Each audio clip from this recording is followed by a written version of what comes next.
Ya, dialog menimbang reshuffle kita lanjutkan kembali di studio masih bersama Henry Satrio dan di Bali ada Pak Andreas Parera.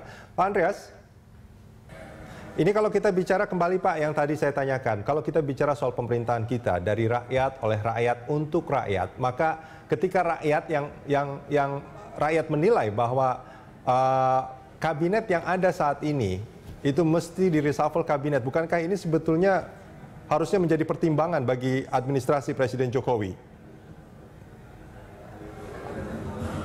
Ya, saya tidak mengatakan bahwa itu tidak boleh menjadi pertimbangan.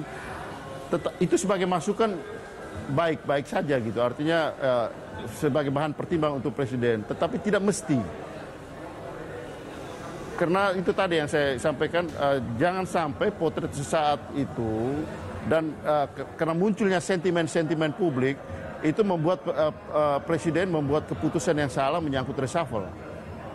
Nah sementara itu tadi kalau kita lihat kinerja itu misalnya 6 bulan, kinerja seorang menteri itu dinilai di dalam 6 bulan, bukan di dalam suatu potret sesaat ketika survei itu dilakukan gitu.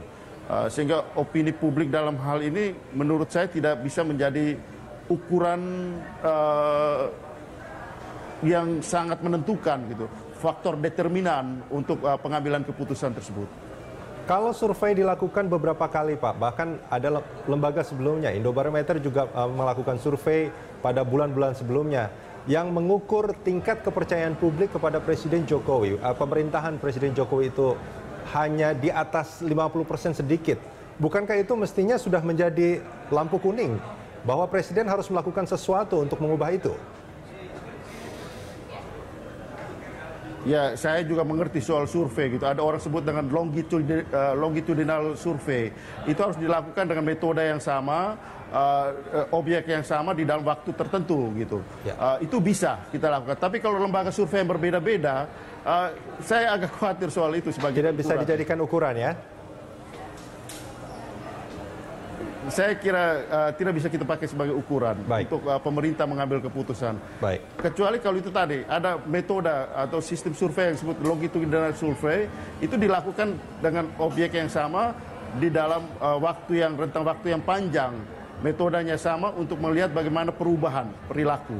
Oke, baik. Pak Andreas Parera, terima kasih banyak sudah bersama kami di Dialog Jurnal Pagi. Ya. Gimana? Terima kasih. Selamat pagi. Selamat pagi.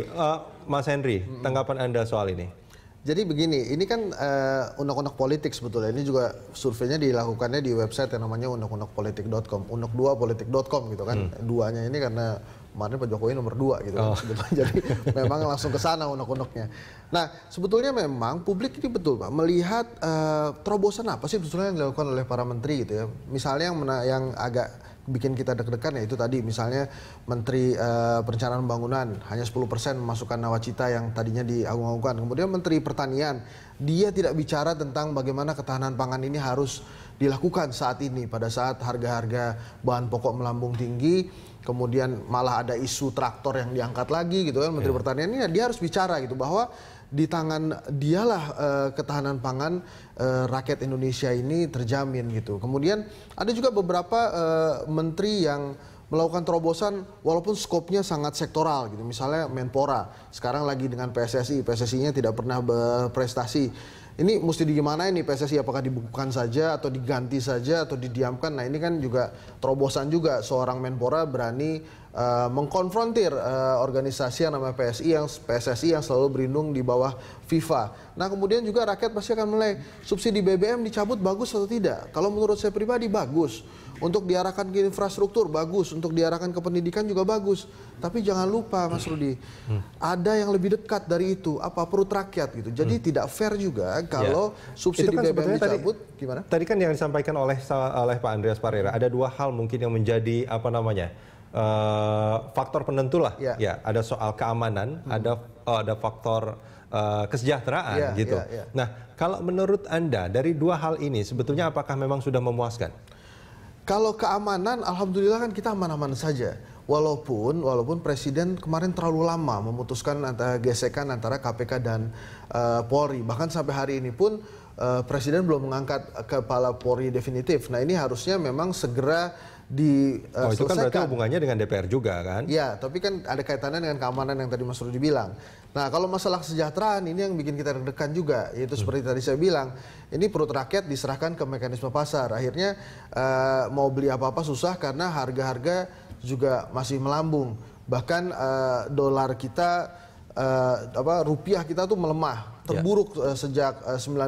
Nah ini memang kan hal-hal yang memang harus segera diselesaikan oleh Presiden, dan rakyat seperti saya misalnya itu kan melihatnya bisa jadi pragmatis. Ini kalau misalnya tim saya kalah terus gitu, ini kan pasti ada pemain-pemain yang mesti diganti gitu. Ya. Dan menurut Anda kapan mestinya reshuffle itu dilakukan? Kalau dari polling yang kita bikin kemarin kan jelas itu sebelum pertengahan 2015, dan saya harus setuju dengan hasil polling itu. Anda harus setuju. Kalau diri Anda sendiri ditanya apakah reshuffle kabinet itu harus dilakukan dan kapan harus dilakukan? Saya rasa yang paling tepat memang sebelum pertengahan 2015. Baik. Lebih tepatnya lagi sebelum bulan puasa.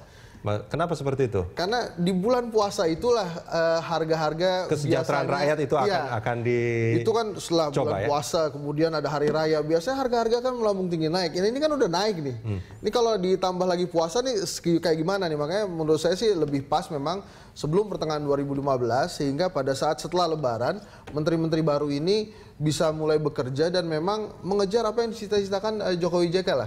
Kalau orang-orang bilang bahwa apakah harus ada impeachment dan lain-lain, menurut saya belum saatnya gitu. Marilah kita berikan Jokowi JK tidak diperlukan impeachment, tapi reshuffle sangat sangat diperlukan. Mas Henry, terima kasih banyak sudah bersama kami di Jurnal Pagi.